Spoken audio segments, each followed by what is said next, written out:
Bienvenido Pedro, que te veo también por allí.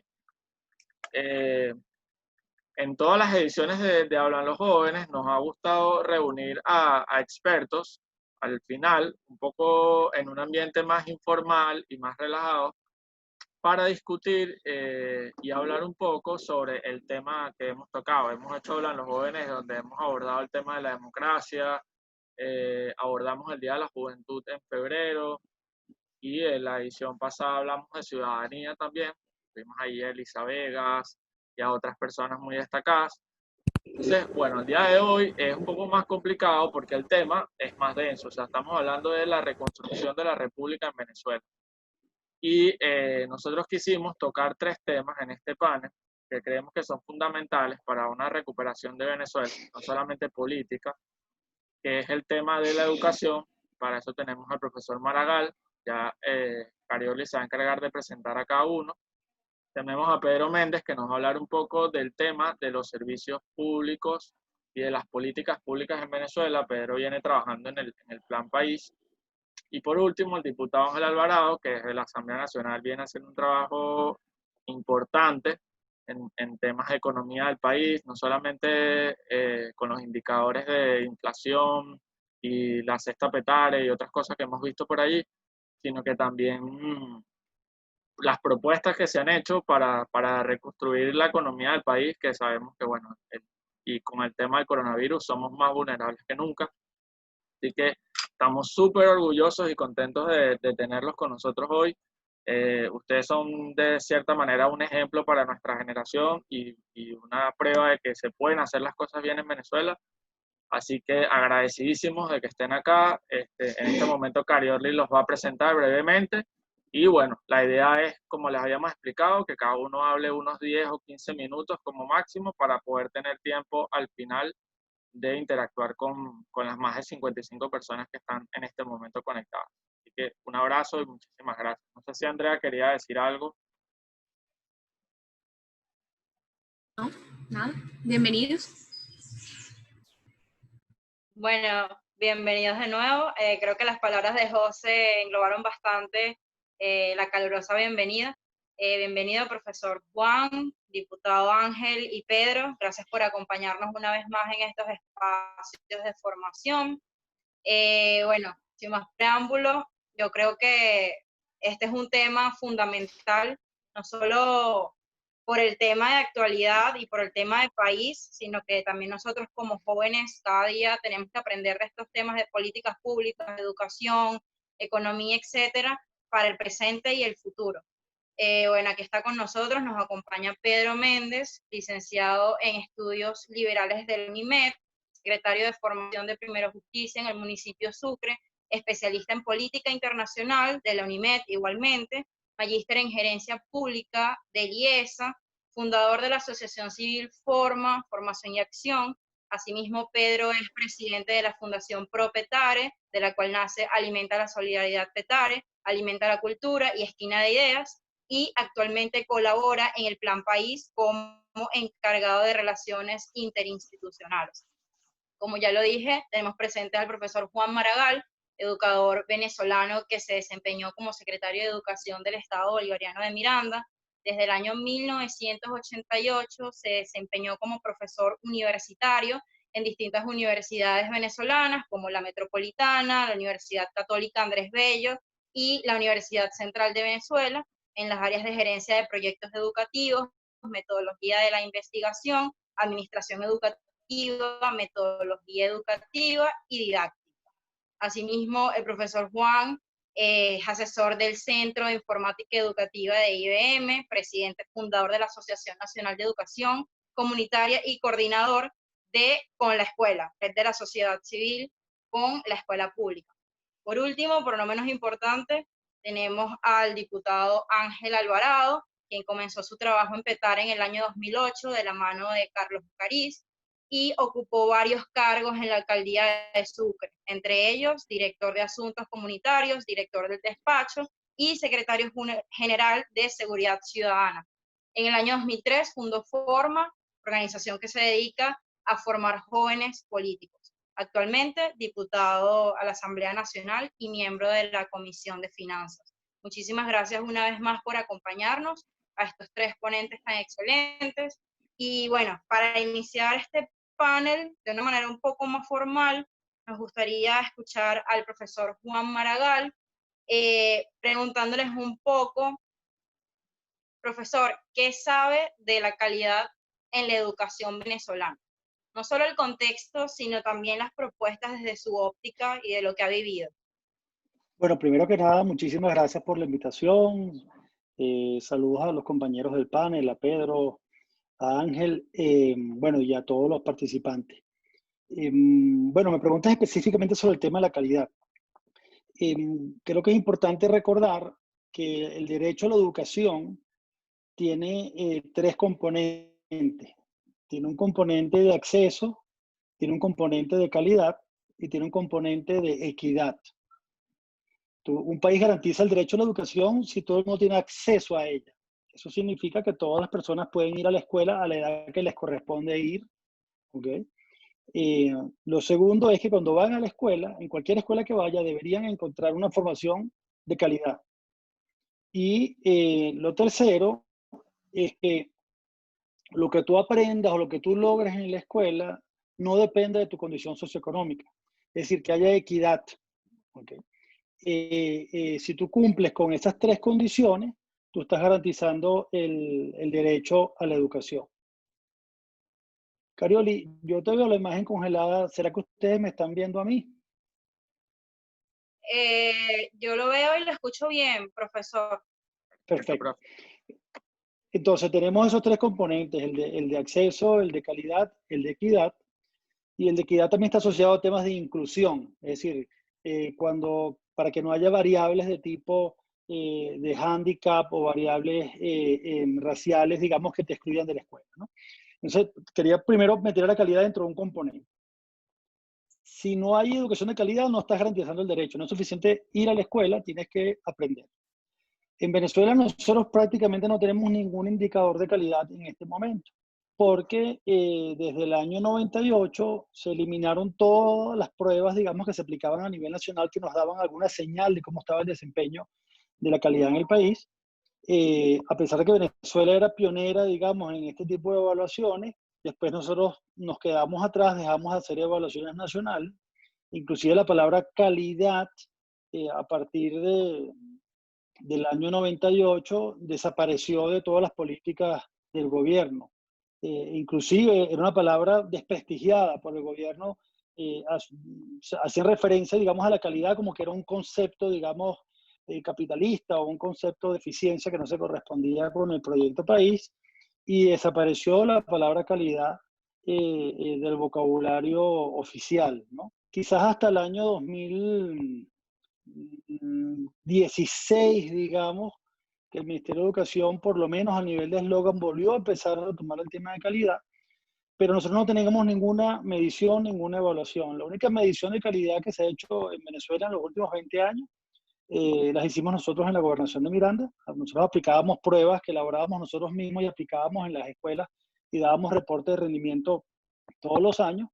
Y también hicimos una aplicación de la prueba PISA, que es el Programa Internacional de Evaluación de Estudiantes. Hicimos una medición de PISA en Miranda en el 2019. ¿Okay? Estas mediciones, lamentablemente, que hicimos, dan unos resultados que nos preocupan mucho. PISA, por ejemplo, mostró que el 80% de los estudiantes, para los que no conocen la prueba PISA evalúa a personas de 15 años de edad de distintos países. Eso le permite comparar, por ejemplo, a una muchacha de 15 años de Charallave con una muchacha de 15 años de Montevideo, de Helsinki, de Canberra o de Madrid, digamos, ¿no? Son comparaciones que se hacen de personas de la misma edad. Nosotros encontramos, por ejemplo, que en matemática el 80% de las personas que aplicaron la prueba tenían un desempeño deficiente. O sea, el más deficiente que registra la prueba, que es el nivel 1, ahí estaba el 80% de las personas. Cuando en el resto del mundo, en ese nivel, está entre el 5 y el 10%. Es decir, que nosotros tenemos, por ejemplo, un nivel de matemáticas absolutamente deficiente en el país. Te pongo esa referencia como evaluación. Y el otro indicador de evaluación, cuando nosotros medimos, por ejemplo, desarrollo de lenguaje en Miranda, nosotros encontramos que el 30% de los niños de tercer grado no sabían leer. ¿Okay? Para que se haga una idea de cómo es el nivel de analfabetismo en la escuela. Así que tenemos un nivel de calidad realmente muy bajo. Increíble, bueno, creo que ejemplo mejor del que dio con la prueba imposible para conocer realmente la degradación de la calidad institucional y educativa actualmente en el país. Bueno, por acá mismo ya estamos conociendo un poco lo que es la óptica educativa desde el punto de vista de, bueno, uno de los mejores para mí, el profesor Juan Maragall.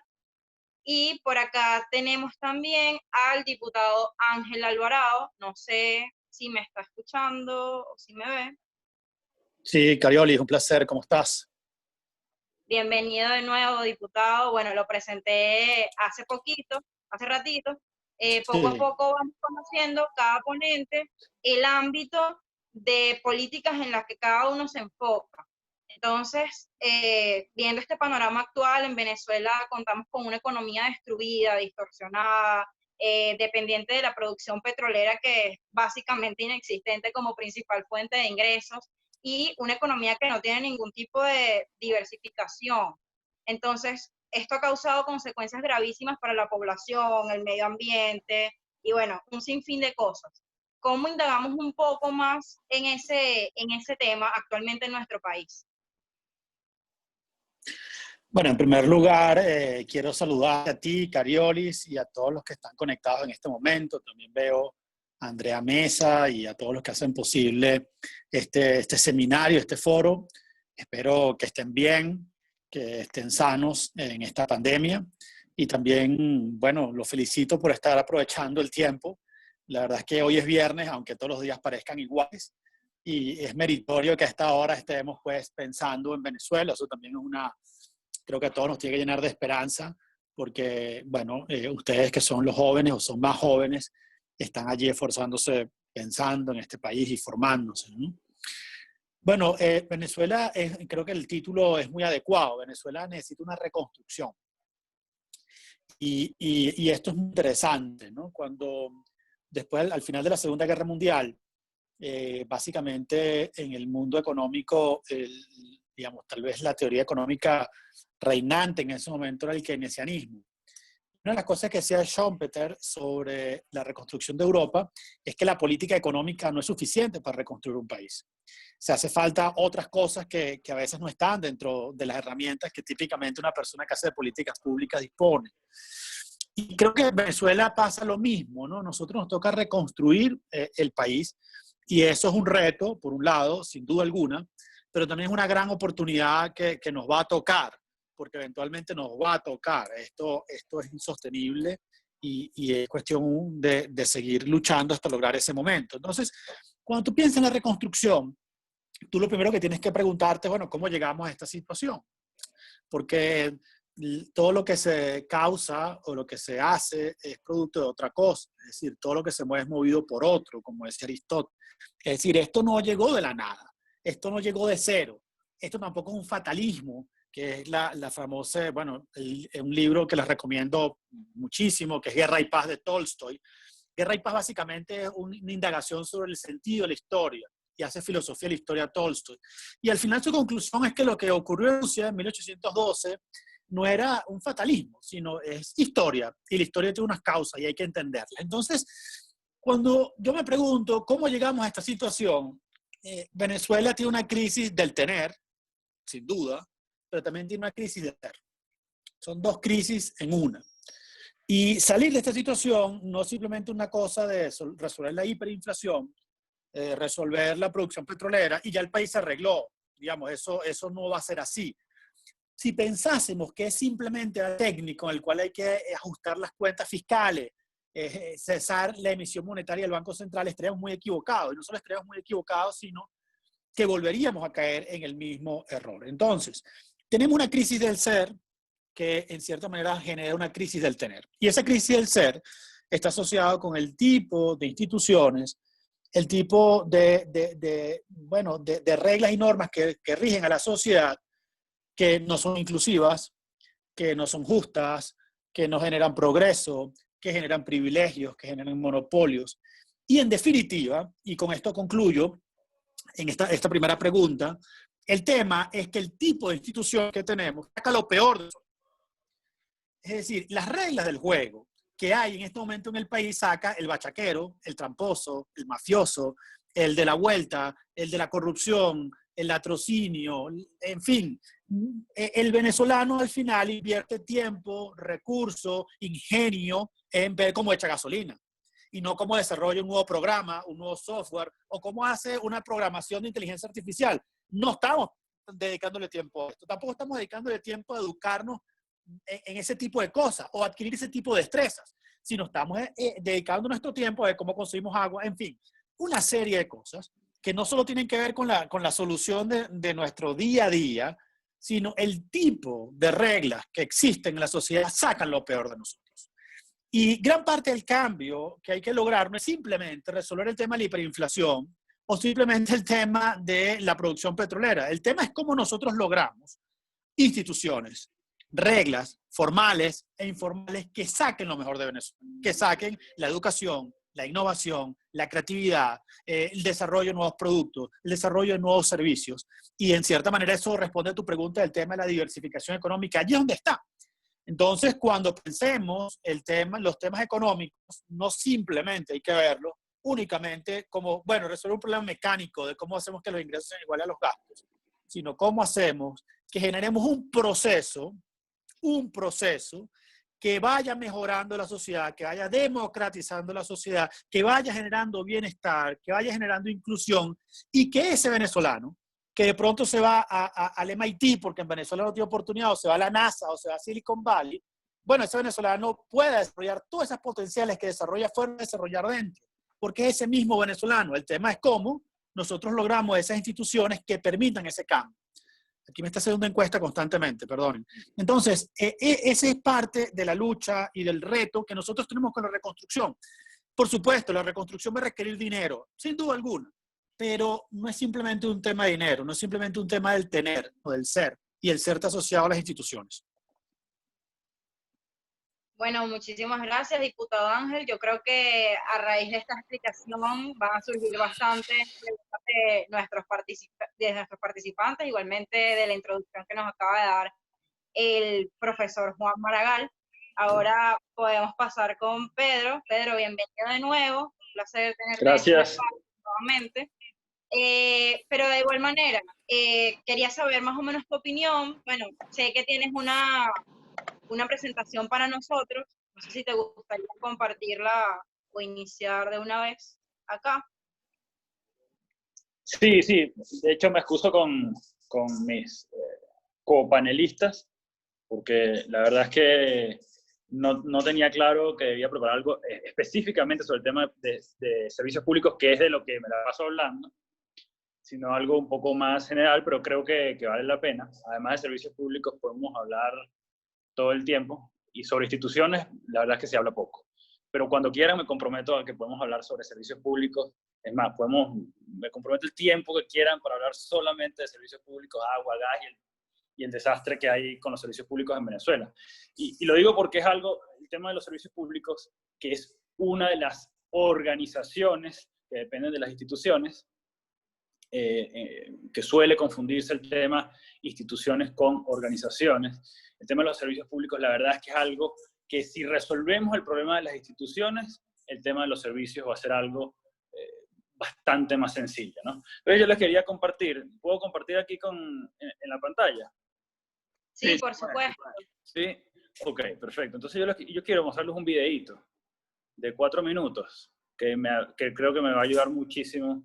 Este es una parte de un capítulo de la serie The Crown de Netflix, el de la tercera temporada, el quinto capítulo de la tercera temporada, y la persona que habla es Lord Mountbatten, que es un militar que es tío del príncipe consorte, pero además es familia también de la reina, y es una persona que por muchos años fue muy trascendente en la política del Reino Unido, y en cierto momento un grupo de empresarios y políticos en el Reino Unido lo llaman a él para preguntarle si él podía dirigir un golpe de Estado. Y en el video que les voy a mostrar, van a ver cómo instituciones sólidas y hacen imposible que se dé un golpe de Estado en el Reino Unido en ese momento que él relata y explica por qué. Ya ahí se los voy a mostrar. Voy para allá.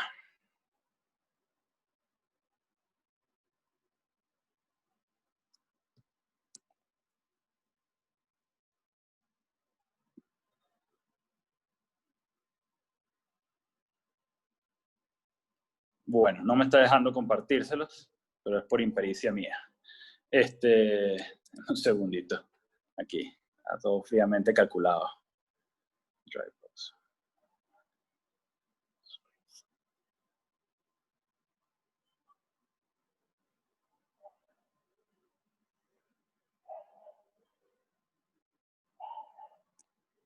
Ahí ven, ¿ustedes ven mi pantalla? Está a punto de compartirse. Vamos a esperar a ver si termina de cargar. Mientras Pedro termina de cargar, recuerden que pueden ir enviándonos sus preguntas para los panelistas. ¿Ven mi pantalla? Así es. ¿Aló? Creo que aún no lo vemos, Pedro. No la ven. Bueno, no importa.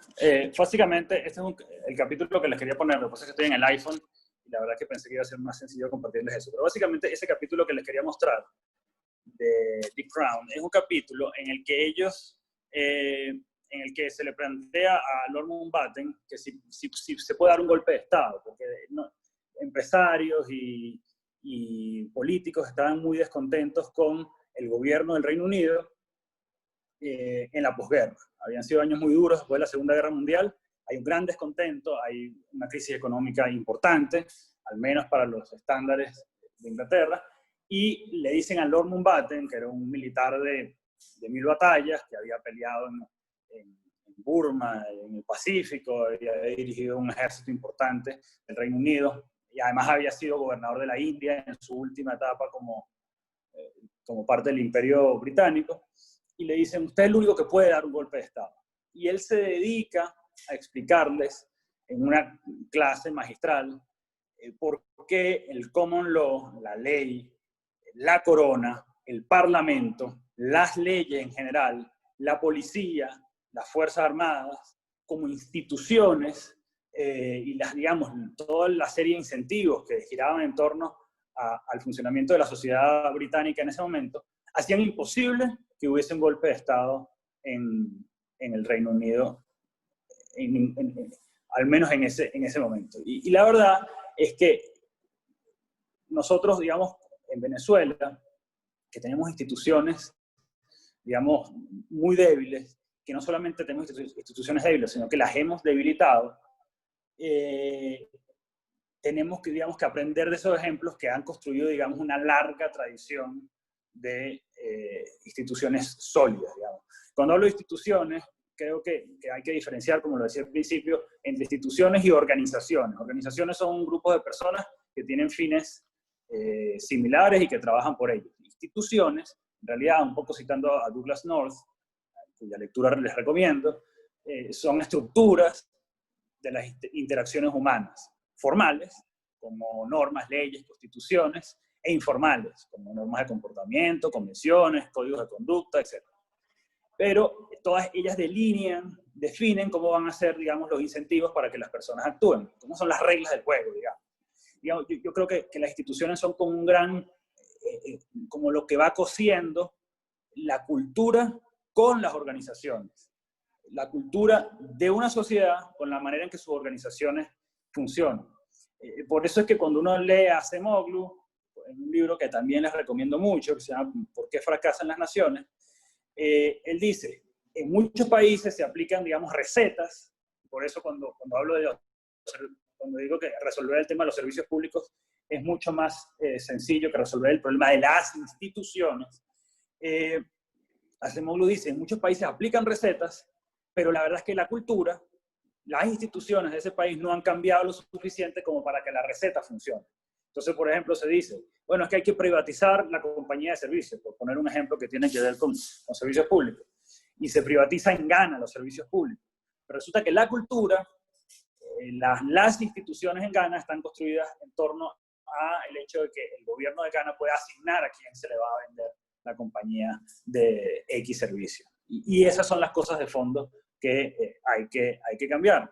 Yo creo que cara al futuro, nosotros tenemos que, digamos, en el pasado, que hubo una serie de instituciones, por lo menos en el pasado reciente, de 1961 al 98, hubo, digamos, un entramado que dependía de ese pacto, el pacto de Punto Fijo, que era un gran acuerdo, un gran pacto de pueblo, que se expresaba en la Constitución del 61, pero que además los venezolanos como sociedad fuimos capaces de empujar una reforma electoral que permitió a los venezolanos elegir alcaldes, gobernadores y el voto uninominal, etc. La descentralización a partir de 1989, la apertura petrolera que marcaba un cambio paradigmático en el funcionamiento de nuestra principal industria y por lo tanto de nuestros grandes pactos, de nuestras grandes instituciones. Pero a partir del 98 se aprueba con la llegada de Chávez y con la Constitución del 99 tenemos una nueva Constitución, pero además se ha venido destruyendo esta Constitución con la aprobación de todas las leyes del Estado comunal, que en 2010 se aprobó un chorizo enorme de leyes, pero con lo que yo llamaría además la derogación no formal de la Constitución, porque hoy en día no es difícil percatarse de que la Constitución no la respetan ni siquiera ellos que empujaron esa Constitución, que hoy en día es nuestro pacto de pueblo.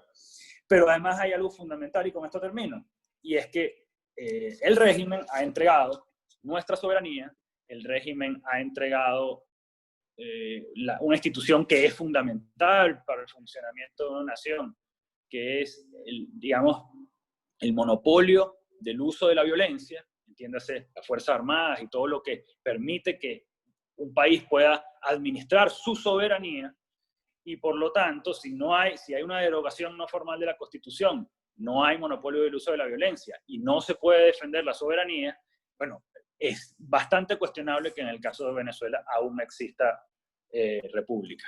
Así que yo creo que cara al futuro, unas grandes cosas, grandes instituciones que tenemos que pensar en cambiar son, en primer lugar, recomponer la soberanía nacional, en segundo lugar, diseñar mecanismos de resolución de conflictos entre los grandes grupos sociales en Venezuela, y digo mecanismos de resolución de conflictos porque por lo menos durante el periodo de la democracia, nos acostumbramos a que la distribución del petróleo, la distribución de la renta del petróleo, iba aceitando las discusiones. Resulta que cuando se acabó el petróleo, entonces colapsó el sistema democrático. Así que yo creo que necesitamos nuevos mecanismos de resolución de conflictos y esos son instituciones importantes. Y luego yo creo que tenemos que empoderar a los venezolanos, darles posibilidad no solamente de participar en política, sino de desarrollarse económicamente con respeto a los contratos, propiedad privada, y mecanismos más justos de repartición de la renta petrolera que seguirá habiendo. Y si me tocara decir una más, la asociatividad, que tengamos instituciones que nos permitan con más facilidad asociarnos y que haya más confianza entre los venezolanos. Muchísimas gracias, Pedro. Interesante, y bueno, creo que a pesar de que no pudiste mostrar tu primer video, creo que ejemplificaste bastante bien la idea. Siguiendo en la misma línea, profesor Juan Maragall, ¿qué opina? Bueno, es más una opinión o tal vez se puede indagar un poco más en el asunto, pero en Venezuela creo que lo que siempre hemos visto, yo creo que desde la era de Chávez, la época chavista, el ámbito educativo en general simplemente funcionaba como un tema para hacer visible la cara de un presidente.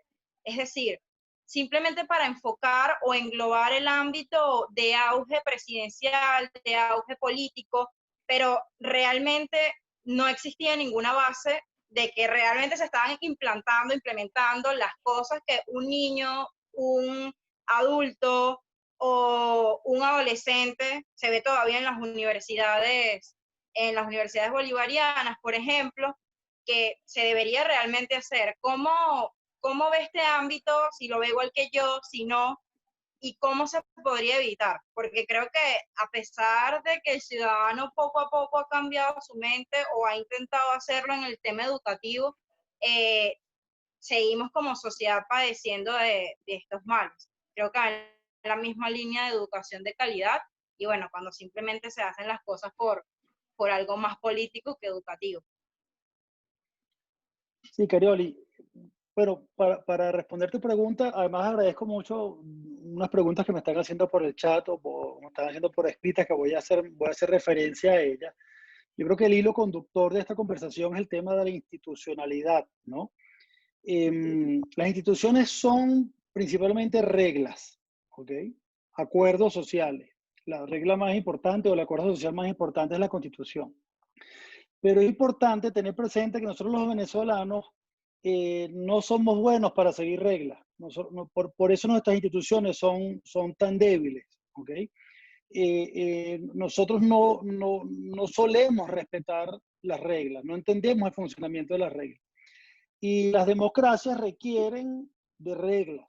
Y básicamente el comportamiento democrático es que tú cumples la regla, estés o no de acuerdo con ella, pero como estás en una democracia, tú puedes trabajar para modificar la regla.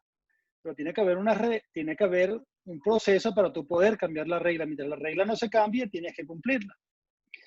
Pero nosotros normalmente somos muy reacios al tema de las reglas y lo que hemos vivido en los últimos 20 años es la ignorancia, no ignorancia en el sentido de desconocimiento, sino ha sido ignorar o olvidar o dejar de lado las reglas, ¿ok?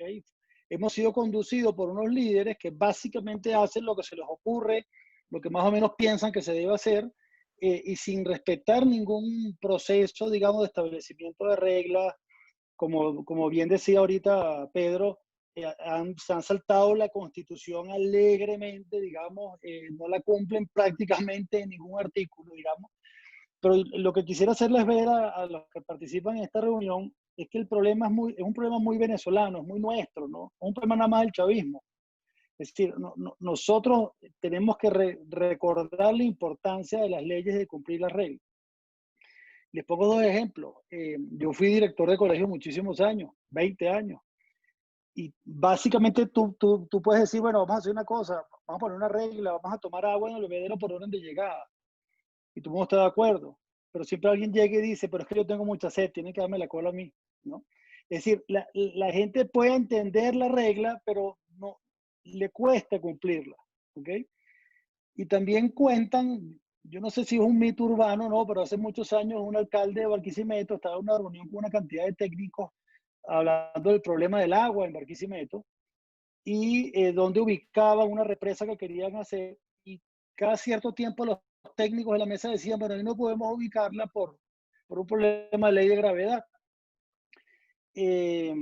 Y lo nombraron varias veces, y cuando ya ha pasado unas 2 horas de la reunión, el alcalde dijo, bueno, si el problema es la ley de gravedad, vamos a cambiarla, vamos a ver de quién puso esa ley, ¿no? Yo no sé si el cuento es cierto o no, pero así somos los venezolanos. O sea, los venezolanos pensamos que todo se puede cambiar, todo se puede borrar en función de intereses momentáneos, ¿no? Hago este comentario porque esta es una conversación sobre el tema de institucionalidad. Para recuperar, y tengo algunas preguntas sobre cuáles son los problemas o fallas de la educación venezolana o qué podríamos hacer, cuáles algunos elementos, digamos, del actual sistema educativo que deberían reformarse y hacer referencia, por ejemplo, al ingreso a las universidades. Cuando me invitaron a esta reunión, yo quería compartir con ustedes 3 ideas, no son las únicas, pero 3 ideas importantes para reinstitucionalizar la educación en el país. Lo primero son los docentes. Lo que más determina la calidad de un sistema educativo es la calidad de sus docentes. Eso es en todas partes del mundo. Ahora, nosotros hemos perdido toda la institucionalidad docente, básicamente porque los docentes son seleccionados o asignados a las escuelas no por criterios de mérito o de capacidad académica, sino son asignados por filiación político-partidista. Eso es no tener institucionalidad. Si tú tienes institucionalidad, por ejemplo, en la asignación docente, tú haces concursos en los cuales todo el mundo puede participar y pones unas reglas en los concursos y le asignas los cargos a las personas más calificadas. En Venezuela nosotros teníamos concursos hasta el año 98-99, luego fueron eliminados los concursos. Si tú le preguntas a un estudiante de educación, preguntas que yo hice hace unos años atrás, ¿cómo piensas tú conseguir trabajo? Normalmente la respuesta de los estudiantes de educación, cuando hablan de cómo conseguir trabajo, hacían referencia a alguna relación. Te decían, bueno, yo tengo un tío que conoce a y me dijo que yo podría trabajar en... Es decir, todo el mundo hacía referencia a una relación, a ser amigo de alguien para conseguir el trabajo. Eso es no tener institucionalidad. Cuando en Venezuela tú le preguntes a un joven educador cómo vas a conseguir trabajo, él te diga, estoy esperando el 15 de enero, el Día del Maestro, porque ese día salen publicados en el periódico todos los concursos y yo pienso concursar y ganarme el concurso. Y todos los años, digamos, tú tienes los concursos de ingreso a la carrera, tú institucionalizas. Eso podría cambiarle el rostro a la calidad de la educación en el país en relativamente poco tiempo. Eso es una propuesta. Y hay otro tema, y aprovechando que aquí está Ángel Alvarado, que está en la Comisión de Finanzas de la Asamblea.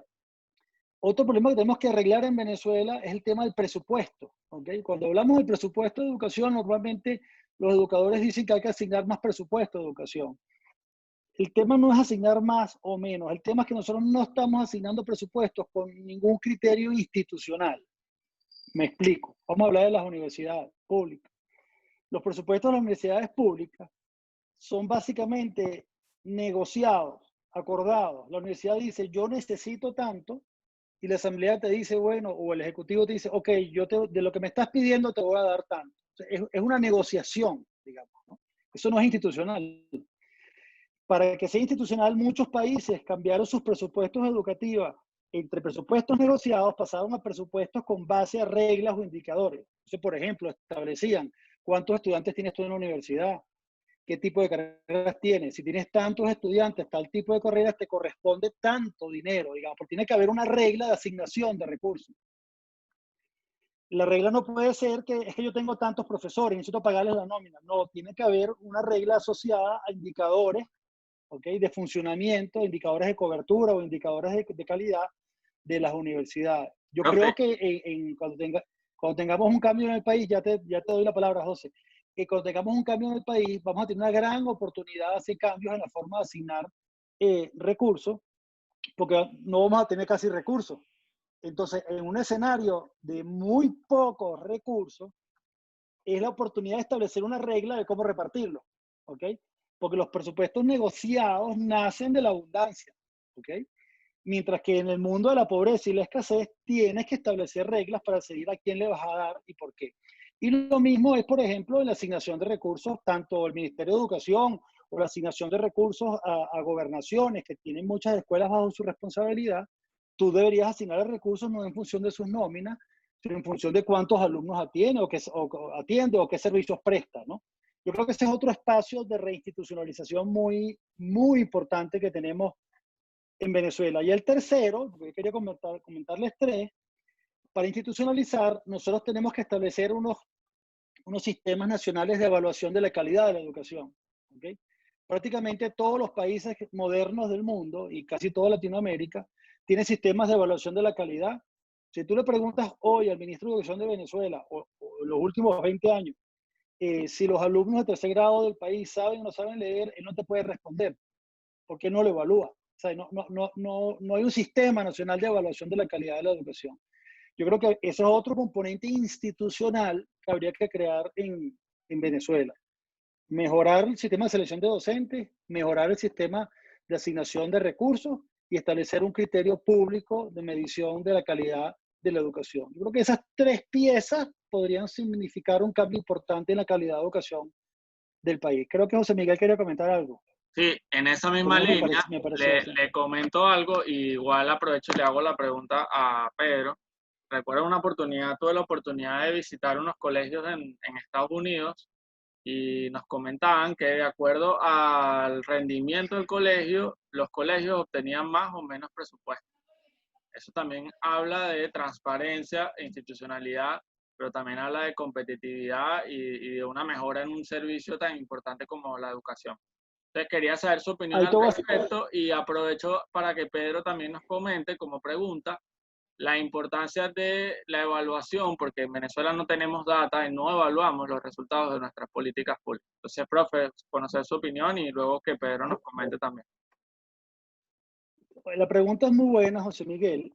Yo no estoy de acuerdo con ese sistema que tú haces referencia en los Estados Unidos, porque los Estados Unidos tienen muchos problemas de inequidad. Si tú le asignas recursos a quien tiene mejor desempeño, tú generas un círculo virtuoso en esa escuela, digamos, ¿no? Y la escuela que está mal nunca va a mejorar. Entonces, yo no estoy de acuerdo en que la asignación de recursos esté dada por desempeño. Tienes que medir el desempeño para identificar dónde tienes debilidades y asignar recursos, ¿ok? Donde tienes debilidades. Aunque les suene como contradictorio, a veces tienes que poner más recursos donde tienes peor desempeño, ¿ok? Es decir, aquí hay que tener mucho cuidado con el tema de las inequidades. Chile, por ejemplo, que es el país latinoamericano con fama de ser más liberal en su economía y de manejar más políticas de incentivos, Chile tiene un sistema de asignación de recursos a las escuelas donde le asignan a las entidades que administran las escuelas, le asignan recursos en función del número de alumnos que tiene, pero si tienes alumnos vulnerables de bajos recursos, de bajo desempeño, tienen una prima adicional de asignación de recursos para que puedan levantar la calidad de las escuelas que atienden a las poblaciones más vulnerables. Eso tú tienes que a veces darle más al que tiene menos si quieres generar equidad. Por eso el ejemplo que decía ahorita José hay que verlo con cuidado, ¿ok? Yo no estaría tan de acuerdo en hacerlo de esa manera.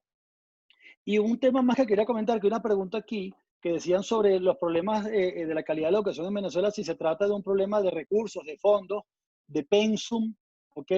O de la importancia que se le da a la educación en el hogar. Quiero hacer dos comentarios, ¿no? No creo que sea un problema de recursos, sino un problema de la forma como se están asignando, y a eso ya me referí, que tenemos que institucionalizar la forma de asignar recursos. Tampoco puede ser un problema del hogar, aunque el hogar es muy importante en la calidad de la educación que reciben sus hijos. Los que somos educadores y trabajamos en la educación, la escuela existe para que las personas reciban en la escuela lo que no encuentran en su casa. Es decir, que la calidad del sistema educativo no puede estar determinado por la calidad de la educación que dan en la casa. Si fuese así, cerramos las escuelas y que cada quien se eduque en su casa. Es decir, si tú no tienes libros en tu casa, tú tienes que encontrar libros en la escuela. Si en tu casa no saben de historia, tú tienes que aprender historia en la escuela. Si en tu casa no hay valores, la escuela te tiene que dar valores. Si en tu casa no hay computadora, la escuela te tiene que enseñar a usar computadora. Es decir, la escuela es el gran nivelador social del acceso a la cultura. ¿Okay?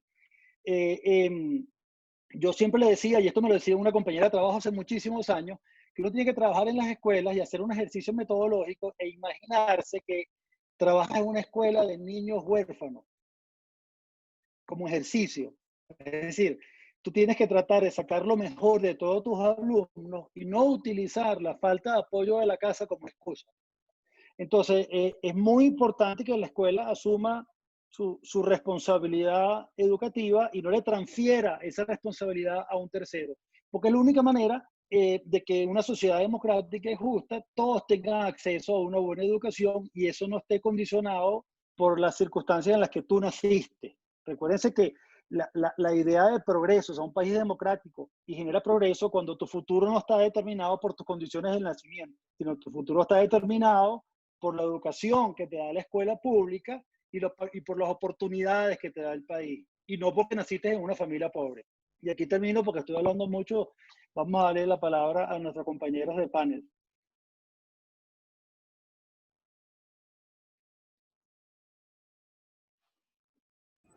José, ¿me quieres repetir la pregunta? Por favor. Sí, te preguntaba, sé que has estado trabajando mucho en el tema del Plan País y bueno, te pregunto, sé que manejas muy bien el tema de las políticas públicas y te preguntaba un poco, o sea, un gran reto que tenemos en las políticas públicas es que en Venezuela no tenemos información disponible. O sea, lo comentaba el profesor con el ámbito de la evaluación educativa, pero esto pasa desde el punto de vista económico hasta hasta el educativo. Entonces, ¿cómo fortalecer institucionalmente las políticas públicas de Venezuela y cuáles son esas primeras decisiones que deberíamos tomar en una transición? Bueno, en primer lugar, yo te diría, justamente en la experiencia del plan, yo estaba trabajando en el área de transporte y movilidad concretamente, pero he estado ayudando, digamos, a enlazar a los equipos nacionales con los equipos regionales. Y en ambas experiencias me ha permitido, digamos, meterme en las discusiones de las distintas áreas que, digamos, del Plan País. El Plan País tiene 11 áreas de trabajo: agroalimentaria, macroeconomía, servicios públicos, infraestructura, etc.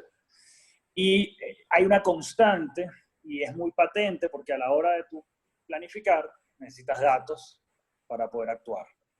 Tienes que saber cuál es el panorama al que te estás enfrentando para poder actuar en consecuencia y diseñar la estrategia y el plan que vas a ejecutar.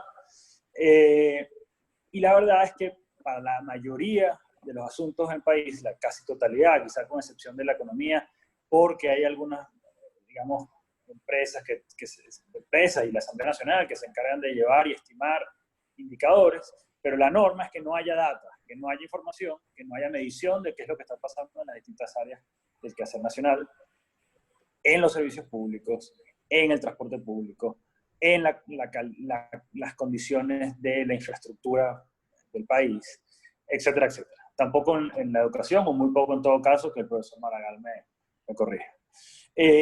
Esto es una condición, digamos, necesaria para que podamos retomar la reconstrucción del país. Es decir, que comencemos de nuevo a medir y a saber qué es lo que está pasando en el país, que lo comencemos a hacer en las áreas en las que nunca se ha hecho.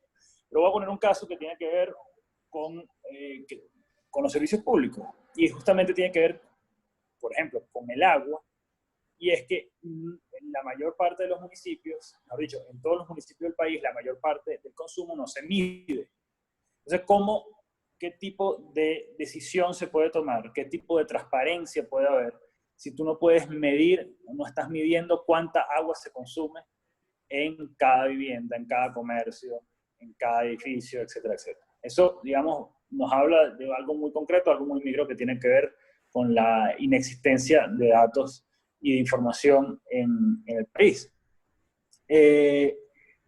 Si uno mira cualquier índice de calidad institucional en el mundo, les recomiendo, bueno, del Banco Mundial, del Foro Económico Mundial, uno de la RELIAL, de la Red Liberal Latinoamericana.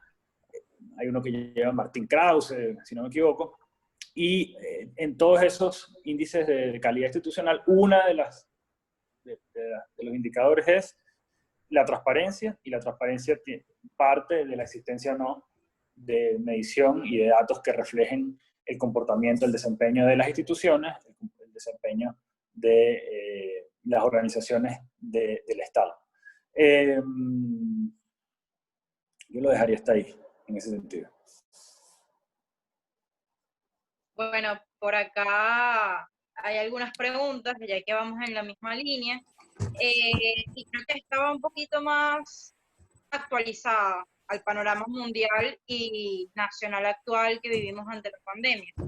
Carlos Sevilla le pregunta al doctor Juan Maragall, que, bueno, afirma que la educación cada día decae más en Venezuela, la misma línea que veníamos hablando. Pero, ¿qué impacto cree usted que está teniendo actualmente la misma, o cómo cree que después de la cuarentena nos va, como que qué resultado nos arroja? ¿Mejor, peor? Bueno, yo creo que digamos, la cuarentena producto del COVID está afectando a las personas en función de las condiciones que tenía previas al COVID. No solo desde el punto de vista de la salud de cada individuo, todos aprendimos lo que son las enfermedades preexistentes y cómo eres una población de riesgo si tienes alguna condición preexistente, pero también desde el punto de vista social, ¿no? Y desde el punto de vista educativo también. Es decir, si las escuelas de Venezuela tenían unas condiciones preexistentes antes de que llegara el aislamiento por el COVID, esas condiciones, digamos, se mantienen o empeoran durante el COVID. Yo no creo que haya ninguna expectativa de que el sistema educativo venezolano salga fortalecido después del COVID. Lamentablemente, lo que vamos a encontrar es una brecha aún mucho mayor desde el punto de vista de inequidad, digamos, ¿no? Aquellas escuelas que tenían profesores altamente profesionales, que tenían ya algunas incipientes experiencias de formación y educación virtual, aquellas escuelas que tenían condiciones favorables probablemente lograron, digamos, surfear o adaptarse a la circunstancia del aislamiento. Pero la mayoría de las escuelas venezolanas, la verdad es que en este momento los niños no están aprendiendo.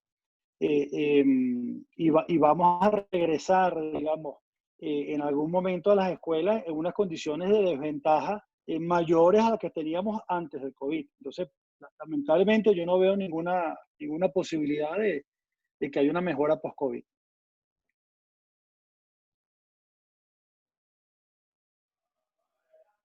Creo que Andrea tiene una pregunta, no sé si es general o es para alguien.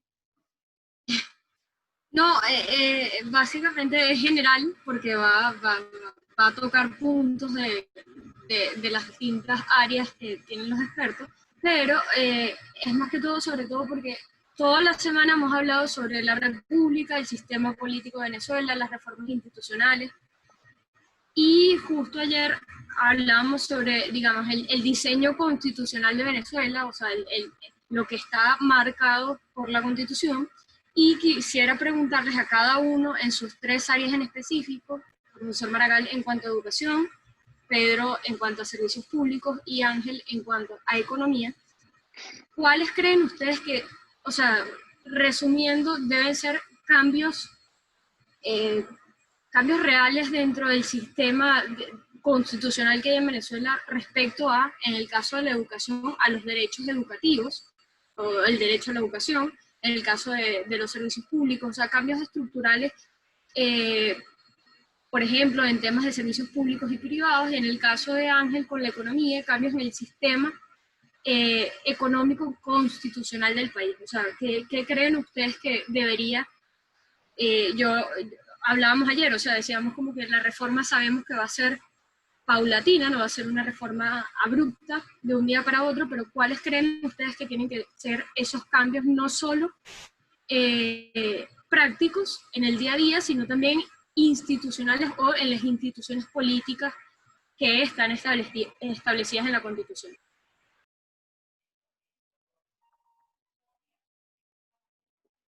Bueno, no sé si al diputado Ángel Alvarado le gustaría iniciar con la respuesta a esta pregunta. Sí, una muy buena pregunta, muy interesante. De verdad que es muy interesante la pregunta, ¿no? O sea, digamos, hay muchas cosas que hay que discutir en este país. Y por supuesto los cambios constitucionales son importantes. De todas maneras, yo pienso que esta constitución es suficiente para muchos de los cambios que hay que hacer, ¿no? Creo que el tema está, digamos, una cosa que está anterior a las instituciones, y ya que ha sido un tema que todos han señalado, son las creencias, ¿no?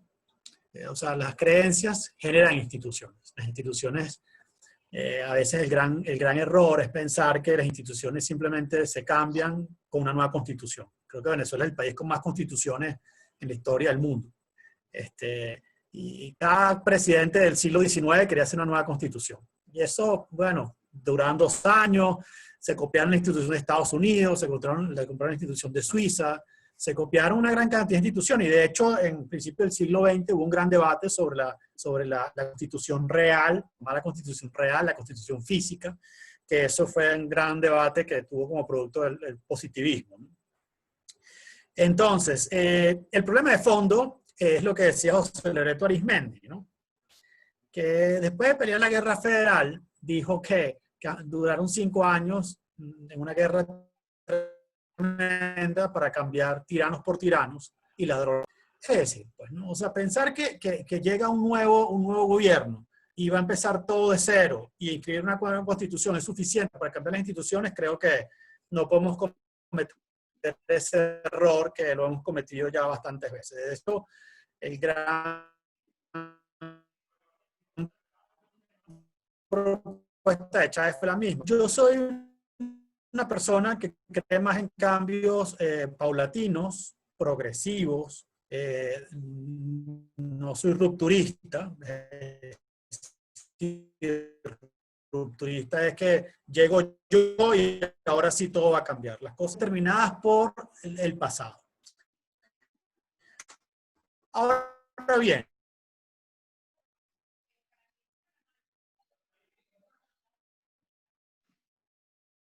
Creo que La conexión está como...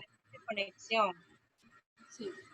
Sí, solo para conectar con el profesor Maragall y Pedro mientras Ángel vuelve, justo eso decíamos ayer, eso que estaba diciendo Ángel, o sea, no podemos pensar que si hay un cambio político en Venezuela, al día siguiente vamos a salir a cambiar la constitución porque no es lo que es.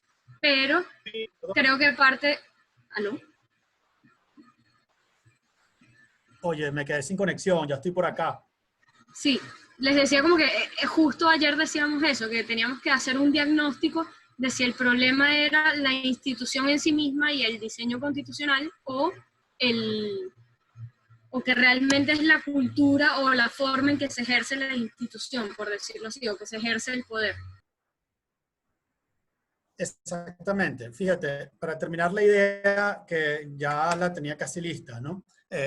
Hay que volver entonces a los beliefs, a las creencias. O sea, ir mucho más atrás, ¿no? Por ejemplo, nuestro siglo XX estuvo determinado en gran parte por la generación del 28, sin duda alguna, nadie duda de eso. Pero la generación del 28 fue una generación que vivió el crack de la bolsa el año 29, muchas veces en el exilio, y además todos volvieron de su exilio con un carnet del Partido Socialista Comunista en el bolsillo, como decía Rómulo Betancourt. Eso sin duda alguna fueron unas creencias que determinaron la constitución económica de Venezuela, del año 61 y más adelante. De hecho, los derechos económicos nunca estuvieron garantizados hasta 1989. Entonces, ¿por qué eso es así? Nosotros tenemos que dedicar gran parte a formar, lo que yo he hecho con Forma de hace 15 años, a formar a la juventud y a formar a la dirigencia política en los beliefs, en las creencias, en su cultura política, para que eso luego permita crear instituciones que sean inclusivas, que generen progreso, que hagan que la gente invierta en educación y no invierta en cómo son chanchulleros, es decir, cómo hacemos que los empresarios no sean buenos bebedores de whisky, sino gente que invierte en innovación, cómo hacemos que los políticos no sean macolleros, sino son gente que se forma. Entonces son las creencias que tú tienes que cambiar. Y si no vamos a las creencias más profundas de la cultura política, bueno, tú puedes agarrar copy-paste de la mejor constitución del mundo, de la mejor ley del mundo, y no vas a tener resultados. Finalizo. Y esto tiene que ver con todo lo que, bueno, el trabajo que ha hecho el profesor Maragall durante toda su vida, y de hecho trabajamos juntos cuando estaba en Miranda, yo estaba en Petare, de todo el trabajo que hizo, sobre todo Enrique Capriles, que fue colocar el acento en educación, colocar escuelas hasta el último rincón del estado Miranda, porque eso era el camino del progreso, del camino del progreso social. Es decir, la movilidad social en Venezuela, el hijo de la lavandera te puede terminar siendo doctor de la Universidad Central de Venezuela. Ese es un modelo exitoso, en el cual la movilidad social es producto de la educación. Eso se ha perdido, por supuesto, pero ese tipo de cosas son el tipo de belief, de consensos sociales que tenemos que volver a generar en nuestra sociedad. Así que, bueno, es un poco alguna reflexión así al aire rápidamente sobre este tema, de las creencias en general del mundo político y luego las creencias de la sociedad que se moldean a través del sistema educativo. Solo para antes de continuar con los dos otros puntos, Ángel, respecto a la constitución económica de Venezuela actualmente, ¿podrías esbozarnos, digamos, algún tipo de cambio que creas que tiene que haber en la constitución económica del país? O sea, hay mucha gente que siempre pregunta un tema sobre el Venezuela y toda su economía basada en el petróleo. O sea, ¿crees que eso tiene que cambiar, que tenemos que mutar a otras ramas para el sustento económico del país, o estamos bien como estamos? Mira, hay una cosa que a mí nunca me ha gustado en la Constitución del 99, la Constitución Económica, y es esa prohibición de que PDVSA tiene que ser estatal. O sea, yo creo que PDVSA puede ser privada. Es decir, ¿por qué PDVSA no puede emitir acciones, como está haciendo Saudi Aramco en este momento? Saudi Aramco, que cuesta $1 trillón, digamos, en inglés, ¿no? En español son como 16 ceros, ¿no? Es un 3 seguido de 16 ceros, me parece. Esa es la empresa con mayor valor de capital de capitalización de mercado en el mundo. Es una empresa que siempre estuvo ahí con PDVSA. Bueno, los saudíes se han dado cuenta que no pueden, aunque es una empresa que tiene mucho valor sentimental, su economía no puede depender exclusivamente de esta industria y mucho menos de esta empresa. Y por eso están pensando llevar al mercado el 5% de esta empresa. Bueno, eso ha disparado una gran cantidad de expectativas en los mercados financieros. Y uno dice, bueno, pero ¿por qué PDVSA el 5% no puede ir a los capitales, digamos, a los mercados de capitales? Es una fuente de financiamiento, es una manera de hacerla más transparente, de hacerla más eficiente. Entonces, a mí me parece que eso siempre ha sido una condición, una restricción que es parte de las creencias, que no tiene sentido tenerla en una constitución, primero. Ahora, eso siempre lo pensaba yo. Ahorita, yo creo que PDVSA va a ser bien difícil que la puedas colocar en un mercado, una empresa que está quebrada, una empresa que tiene serios problemas. Pero si tú me dices qué cosas yo cambiaría de esa constitución económica, sin duda alguna esta sería una cosa que me parece que no tiene sentido constitucional. Del resto, me parece que una constitución que en mi opinión tiene que ser lo más amplia posible. Habría que ver algunas reformas, pero creo que con eso se puede avanzar en la construcción de un Estado o de una sociedad, de un pacto social que nos permite avanzar, especialmente en este momento histórico y en esta crisis institucional que tenemos.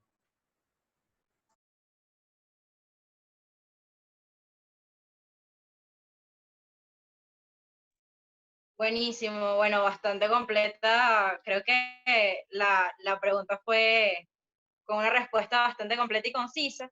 No sé si Pedro y el profesor Juan Maragall quisieran agregar algo. Creo que es una pregunta bastante general y se puede ver desde diversas ópticas.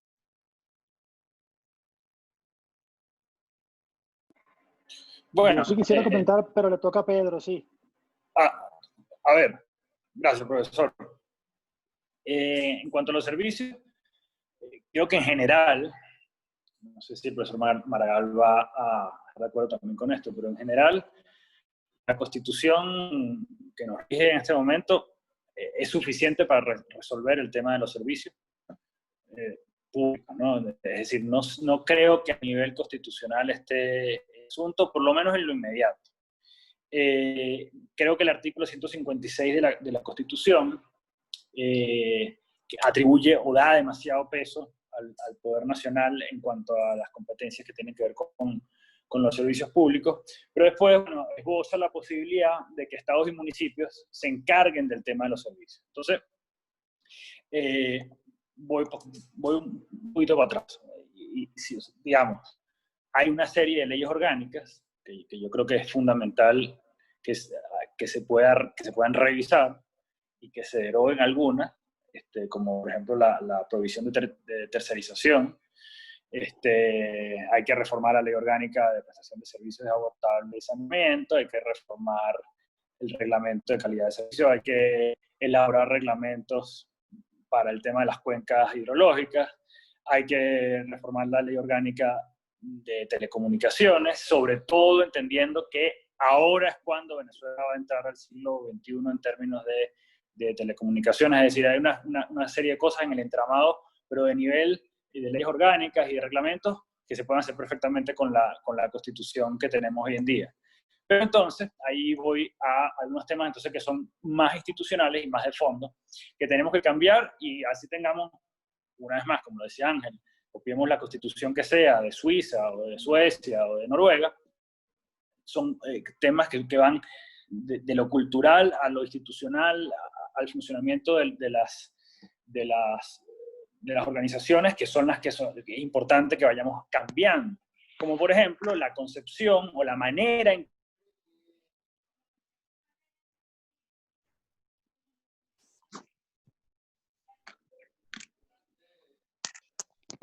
Aló, aquí estoy otra vez. Me desconecté. ¿Me escuchan? ¿Aló? ¿Me escuchan? Sí, te escuchamos. Okay. La manera en que entendemos los venezolanos es ese hecho de que los servicios, de que el agua, por ejemplo, sea un derecho. Lo es, pero los venezolanos tenemos que asumir el hecho de que llevar agua, por ejemplo, de las cuencas que rodean al Valle de Caracas a Caracas y subir 800, 1000 o 1200 metros, cuesta un saco de plata subir cada litro de agua y que alguien tiene que pagar eso. ¿Okay?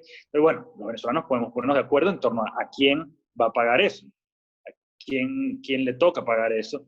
Y yo creo que nosotros tenemos que ir hacia mecanismos en los que los venezolanos podamos levantar el salario de todos, eso le toca al diputado Alvarado y a su equipo, para que entonces podamos pagar tarifas que paguen servicios dignos y de calidad para todos los venezolanos. Entonces, ahí en ese plano hay un tema institucional que yo creo que es importante. Pero también hay un tema, que lo mencioné al principio, que tiene que ver con el entramado institucional y tiene que ver ahora sí con la Constitución. Y una vez más, la Constitución es suficiente en ese sentido, pero hay que meterle la lupa a la Ley Orgánica del Poder Público Municipal, que es el tema de la descentralización. Es decir, nosotros tenemos que ir hacia mayores niveles de descentralización para que los servicios funcionen, simplemente para que los problemas o la solución de los problemas esté más cerca de la gente. Y eso significa, y yo creo que allí en el pasado tuvimos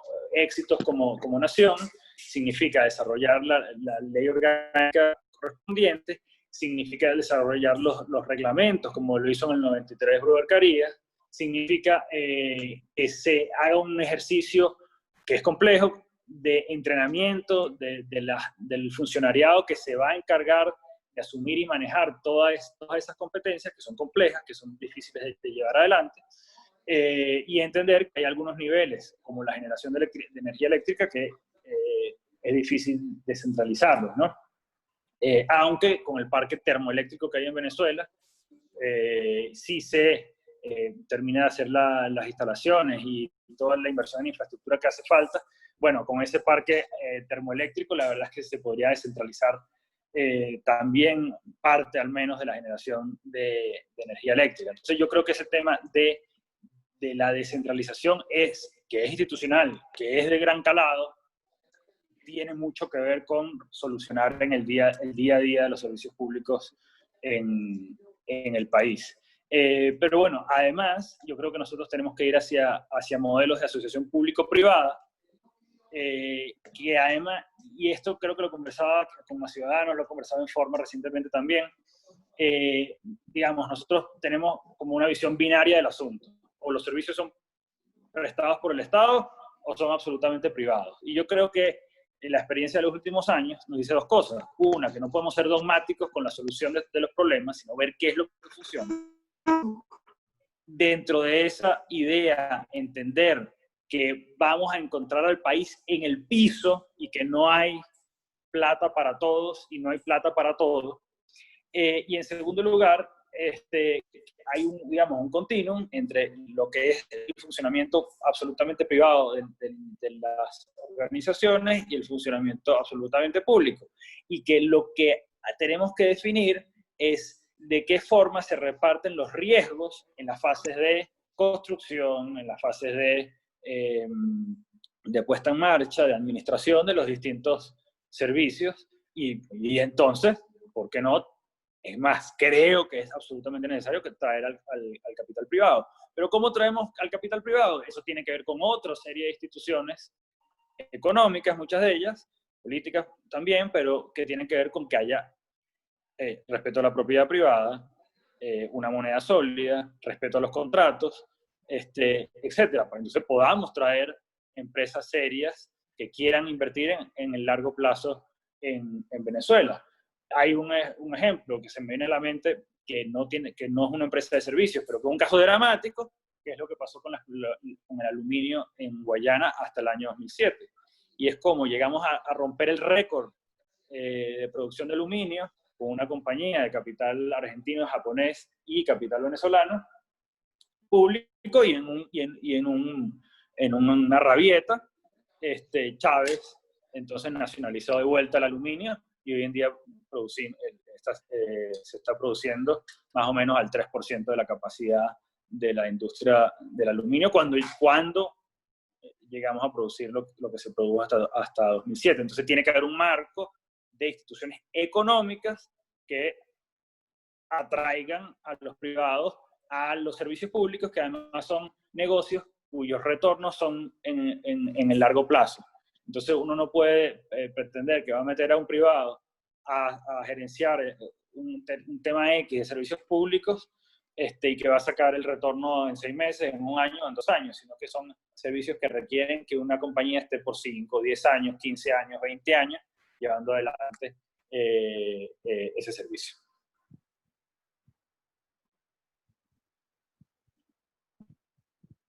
Muchísimas gracias, Pedro. El profesor Maragall. Sí, yo con el tema de la institucionalidad, yo me quiero meter, sí, yo coincido con Ángel y con Pedro y creo que también con Andrea. Yo no creo que haga falta cambiar la Constitución. Yo quiero hablar sobre el liderazgo institucional, es decir, y entiendo que los participantes de esta reunión son personas que se están formando con la idea de algún día asumir responsabilidades de liderazgo, con la idea de algún día asumir alguna responsabilidad política. Una de las crisis que tuvimos nosotros en Venezuela es que hemos tenido un liderazgo que no es institucional. Tú necesitas personas que crean las instituciones y que actúen de forma coherente con las instituciones. Y aquí me voy a atrever a poner unos ejemplos que espero no violar algunos secretos aquí o algunas intimidades, pero cuando nosotros estábamos en la gobernación, nosotros establecimos concursos de ingreso, ¿ok? Eso es una regla institucional.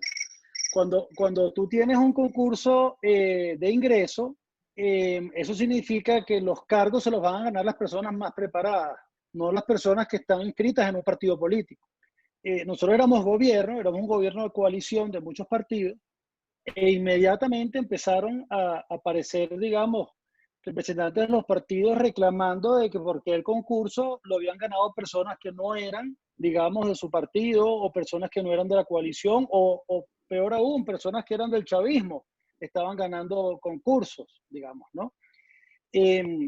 Y cuando tú tienes ese tipo de situaciones, tú necesitas de un liderazgo que sea capaz de explicar lo que estás haciendo, de entender la importancia de lo que estás haciendo, pero también de comprender el rol que tiene un partido político en el gobierno. O sea, por ejemplo, yo hablé con muchos secretarios de educación de partidos y les dije, mira, los concursos tienen esta razón, pero si el partido quiere fortalecerse con los concursos, entonces que el partido se dedique a preparar a gente para los concursos, que el partido se dedique a formar a sus cuadros para que ganen los concursos, digamos, y tú puedes mantener tu base de partido sin tener que violentar los concursos.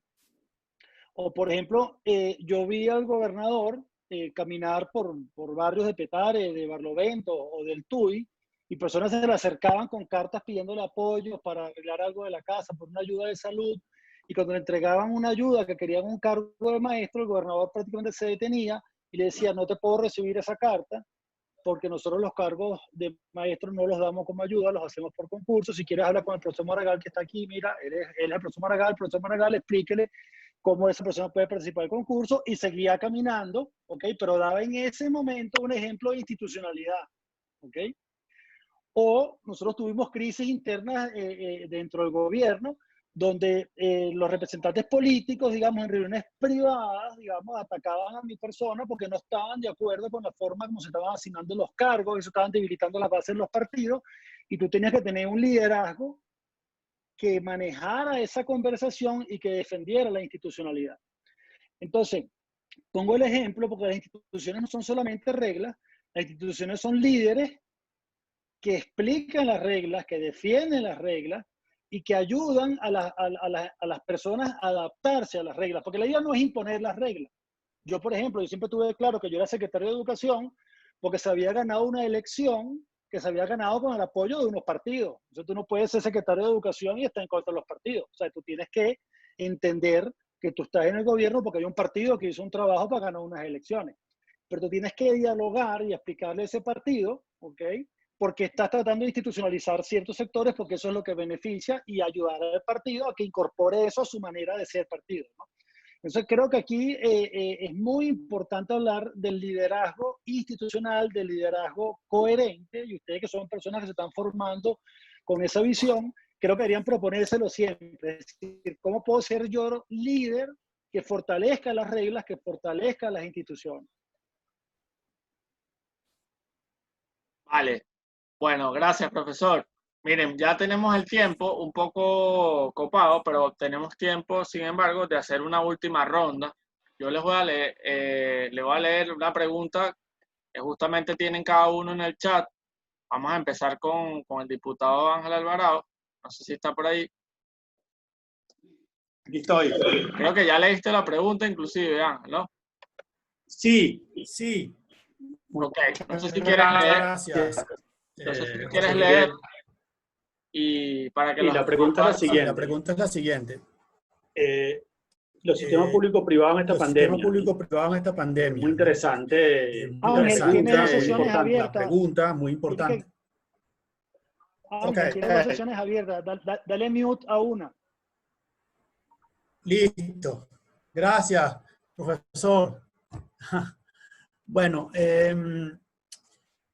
importante la pregunta, ¿no? Yo creo que Pedro un poco empezó a hablar sobre el tema.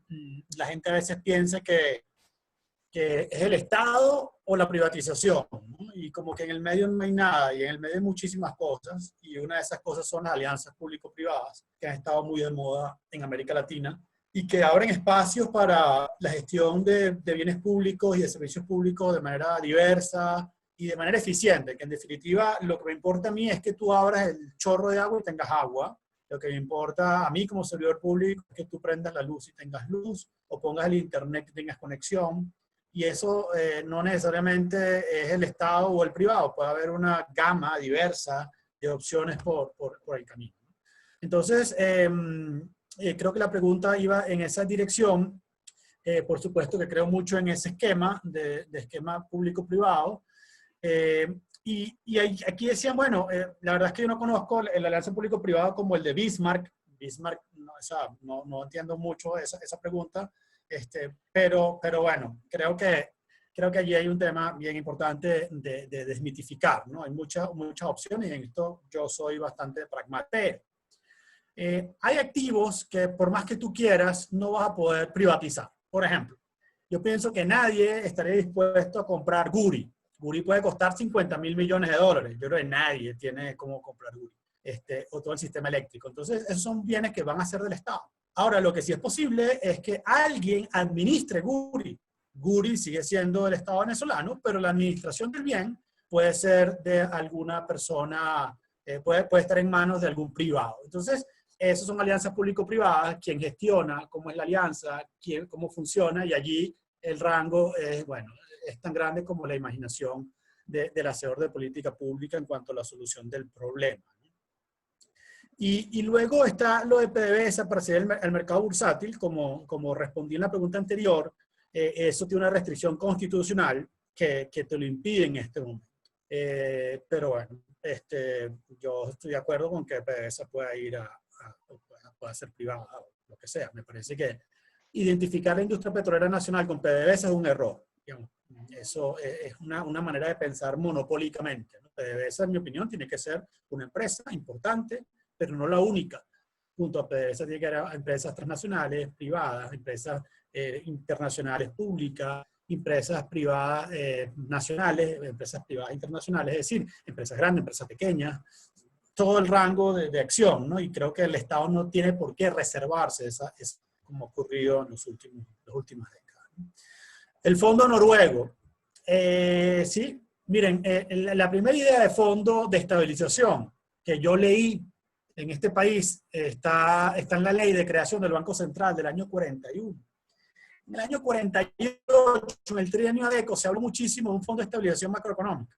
Y siempre en Venezuela se ha hablado de este tema, pero nunca se ha implementado. La única implementación más o menos seria fue a partir del año 97, como hasta el año 2000. Entonces, ahí es un ejemplo perfecto de cómo existe la institución en las leyes y cómo no se cumple en la realidad. Por ejemplo, Arabia Saudita en este momento está comprando el Newcastle, o sea, es dueño del Newcastle, es dueña de Boeing, de Facebook, es dueña de una cantidad de museos de arte en Europa, es dueña de, bueno, de Amazon, de una gran cantidad de empresas. Es decir, en este momento el fondo de Arabia Saudita, por no hablar noruego, que es el mejor, bueno, que el noruego también está metido en tema de corrupción. Fíjense que esto no te garantiza nada, ¿no? El actual presidente del fondo noruego está involucrado en temas de corrupción y manejo de influencias y favores, ¿no? Pero el de Arabia Saudita está invirtiendo 350.000 millones de dólares en plena pandemia. ¿Eso es posible en Venezuela? Eso es posible en Venezuela, por supuesto que sí. Venezuela ingresó más de 1,5 millones de millones de dólares. Es decir, a cada uno de ustedes y a su familia le debió haber tocado 1 millón de dólares de la bonanza de Chávez, si nos agrupamos por familia de 30 personas. Para que tengan una idea de la cantidad de dinero, yo les pregunto ¿a ustedes les llegó ese dinero? Bueno, la respuesta, si estuviéramos en un público en persona, me dirían no, y evidentemente no les llegó. Ese dinero quedó en manos privadas. Entonces tú tienes que lograr de ver cómo esos fondos se distribuyen de manera tal que una parte vaya a generar capital humano, salud y educación, seguridad social. Cómo tú generas una parte de esos fondos que yo creo que no debería ser tan importante, infraestructura, porque la infraestructura puedes conseguir financiamiento no por el gasto público, sino por el gasto privado. Pero bueno, también puedes dedicar una parte de infraestructura, es un tema de debate. Y finalmente una parte, ponerlo en un fondo de estabilización macroeconómica y un fondo soberano, de fondo de patrimonio soberano. No es lo mismo. El fondo de estabilización macroeconómica tiene que ver con aguantar los shocks que tenga la economía mundial, como es el COVID-19, y el fondo de patrimonial, porque un país petrolero te da para ambas cosas, es un fondo de inversión de largo plazo en el cual yo puedo redistribuir la riqueza de manera intergeneracional. Es decir, yo también tengo que garantizar que los venezolanos que nazcan en el año 2100 también participen de la riqueza petrolera, y no solo los venezolanos que nacieron en el boom, porque sería injusto intergeneracionalmente. Entonces, eso es un poco el sentido de los fondos de inversión, los fondos patrimoniales. Así que coincido con ambas cosas, creo que es las cosas que hay que lograr, pero para eso, una vez que sea gobierno, hay que amarrarse, como decía Maragall, al mástil, como hacía Ulises cuando cantaba las sirenas en el mar Egeo, el Jónico, no sé en dónde estaban metidos, para no gastar ese dinero, que siempre es la tentación que tiene cualquier político al momento que ocurre esto, y las presiones que se ejercen de los partidos políticos, grupos de interés, grupos de presión, o cualquier persona que tenga poder en el gobierno, y esto forma parte de esos debates ex ante que tiene que lograr la sociedad para que el día que tengas un nuevo boom, no te lo gastes en el fondo chino, en el Fonden, en Cadivi, y todos estemos con $5,000 viajando por ahí, por cualquier lado, gastándonos eso, raspando los cupos, sino que estemos gastando en lo que hay que gastar, que es educación, que es salud, y cómo ahorramos por el futuro. Genial, Ángel, muchas gracias. Creo que todos estamos muy de acuerdo con lo que planteaste. Y así paso a Pedro. Pero me gustaría que habláramos de algo para ir cerrando. Una de las cosas que ha repetido el chavismo todos estos años es que ellos han usado más del 70% del Producto Interno Bruto y del gasto público en inversión social. Sin embargo, la pobreza hoy en Venezuela es mucho más alta que cuando llegó el chavismo. Eso nos habla de una política pública que no genera movilidad social, que genera más bien dependencia. ¿Sí? Eso lo hilo un poco con una pregunta que te hacen acá. ¿Cuáles programas crees tú? Primero, ¿qué opinas de eso? Primero que te planteé, pero ¿qué programas de los que hoy existen en Venezuela tú mantendrías o modificarías? Y si, por ejemplo, estarías de acuerdo con mantener el carnet de la patria. Una pregunta atrevida. Bueno, con respecto a lo primero, yo creo que no hacemos nada con, bueno, la experiencia de estos últimos 20 años lo ha demostrado, no hacemos nada con tirar dinero en programas que al final lo que terminan produciendo, en el mejor de los casos, es inflación. Es decir, la cantidad de dinero que se fue en corrupción, la cantidad de dinero que se fue en ineficiencia. En estos 20 años es descomunal, es grosero, es la verdad que un pecado lo que ha pasado en Venezuela en términos de lo que se votó no sé cuántos planes Marshall votó Venezuela en estos 20 años, tratando de implementar o diciendo que se implementaban programas sociales, y el resultado es el que vemos hoy en día. Yo la verdad es que he reflexionado mucho acerca de esa pregunta que me haces, porque además como político he hecho el esfuerzo por encontrar un programa, una política, una línea de un programa de gobierno del chavismo que yo diga, coño, eso hay que mantenerlo. Y la verdad yo no lo he encontrado. Yo creo que no hay un área del quehacer nacional en el que el oficialismo, en el que el chavismo lo haya hecho bien y lo haya hecho bien para servir a los venezolanos. Yo creo que el carnet de la patria es una herramienta interesante, puede llamarse de otra forma. Allí el problema es el siguiente. Es muy interesante que haya una herramienta que permita tener mucha información de los ciudadanos y que eso nos permita tomar decisiones rápidas en cuanto a las políticas públicas que hay que implementar en un municipio, en un estado, en un nivel X de gobierno, según todo lo que sabemos y que está acumulado en una herramienta X. Yo creo que además eso permite unificar cosas como el pago del transporte público, etcétera, etcétera. Pero el problema es que eso, si no se maneja correctamente, hay que sacar algunos elementos del carnet de la patria para que no se convierta en una herramienta de control político. Y una herramienta en la que el Estado tenga demasiada información de las personas y que lo utilice entonces justamente para oprimir, para presionar, para condicionar una ayuda, etcétera, etcétera. Y eso al final me lleva a algo de lo que habló el profesor Maragall, que estoy totalmente de acuerdo, es decir, con cuanto al liderazgo que tiene que haber en las organizaciones, y eso lo dice Acemoglu en el libro ¿Por qué fracasan las naciones? Y es que las recetas están allí, pero tiene que haber un punto en el que un grupo, una generación en un país dice, mira, hasta aquí. Y tenemos que empezar a ponernos de acuerdo en ciertas cosas y tenemos que ir, digamos, evolucionando, tenemos que irle poniendo balance y contrapesos al poder, tenemos que empoderar a la gente, tenemos que hacer las cosas honestamente, porque la verdad es que incluso, yo pensaba en lo que decía el profesor Maragall, en el sistema de concursos en la educación.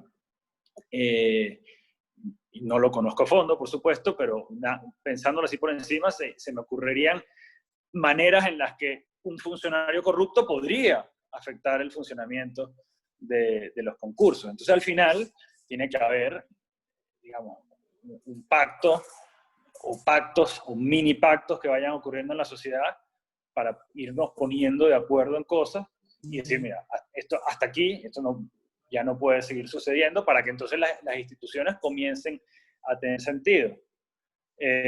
Por eso cuando ese ejemplo que les puse al principio, cuando Lord Mountbatten explica por qué las instituciones del Reino Unido no permiten que haya un golpe de Estado, la verdad es que las condiciones que hacen que no pueda haber ese golpe de Estado, entendido como algo negativo para el país, es porque está demasiado asentado, demasiado sólido en la cultura nacional, una serie de convenciones, una serie de reglas que en general, sin que una u otra persona tome una decisión en un cierto momento, en general hacen que las cosas marchen. Entonces, es un tema, digamos, que es cultural, pero no me gusta, digamos, dejarlo en lo cultural para no cometer no incurrir en un determinismo cultural. Entonces, como somos caribeños y caribes y descendientes de los españoles, entonces estamos fregados de por vida y hay que apagar las luces e irnos. No, yo creo que la cultura puede irse modificando en el tiempo e ir asentando, digamos, esas instituciones que nos permitan avanzar.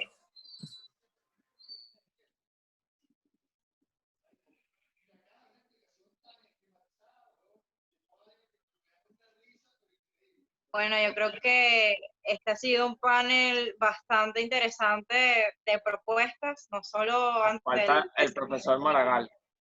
Sí, falta el No, profesor. no, yo hablé ya, te cerraba Pedro, yo estoy, gracias. Le teníamos Bueno, una última pregunta que está aquí en el chat para dejar todas las preguntas contestadas, profe, si gusta. Vale, Bueno, acá le claro. preguntan si usted cree que hayan elementos del actual sistema educativo venezolano que deban reformarse en una etapa de institucionalizar al país, como por ejemplo la asignación de cupos a la educación universitaria, y también abajo le comentaban un poco cuando hablaba del modelo público-privado, el caso y el ejemplo de ABEC. Entonces, bueno, con esta pregunta ya ahora sí vamos cerrando. Sí, Una no, cosita, profe, Ajá. disculpa que lo interrumpa, profe.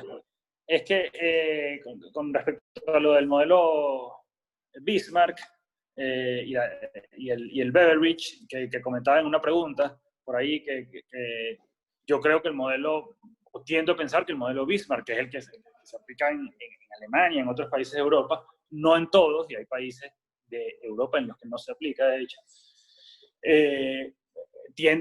tendería a funcionar mejor. En todo caso, lo que tenemos que lograr, o hacia donde tenemos que apuntar, es que cosas como los fondos de pensiones le permitan a la gente ahorrar, si quiere, en instituciones no gubernamentales, que uno esté obligado a que el sistema de pensiones esté atado al Estado,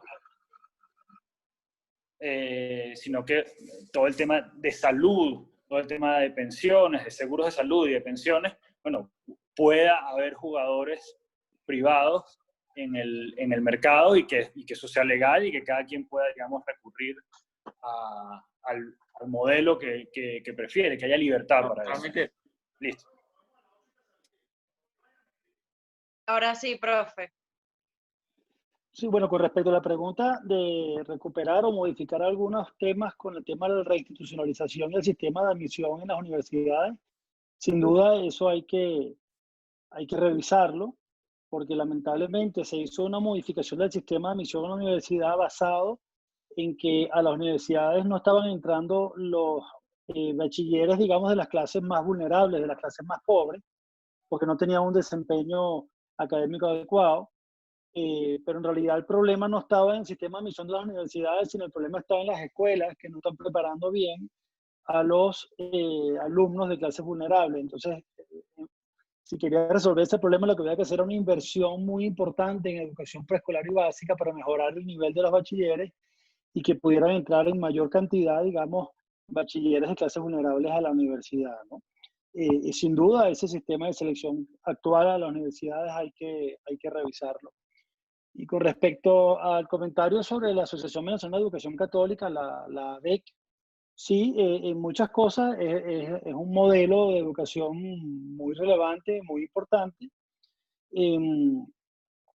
Bueno, de hecho, buena parte del modelo de ABEC es subsidiado por el Estado, o era subsidiado, hoy en día ese subsidio casi no está funcionando, pero sí creo que es un ejemplo de un buen sistema educativo, ¿no? Creo que con eso respondo un poco los comentarios, las preguntas que tenía.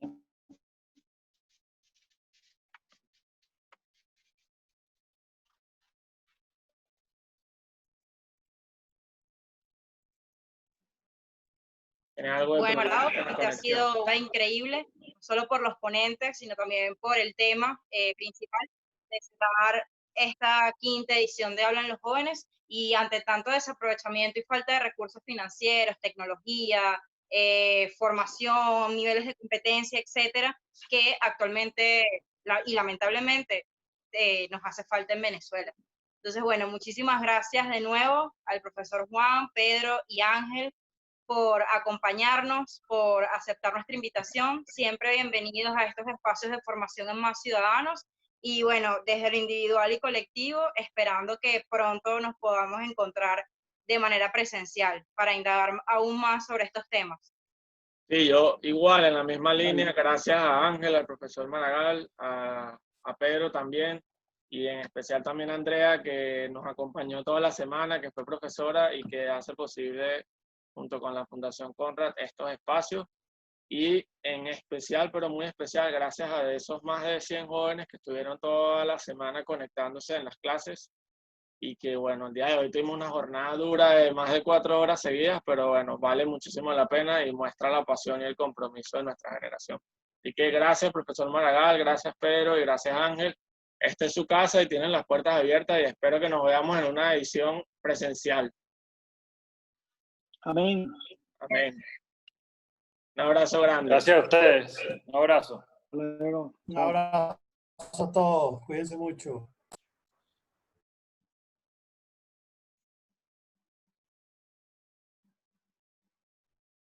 Se logró.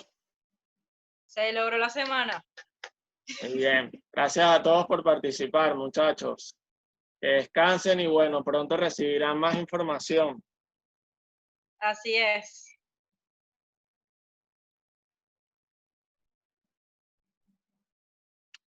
Bueno, voy a cerrar.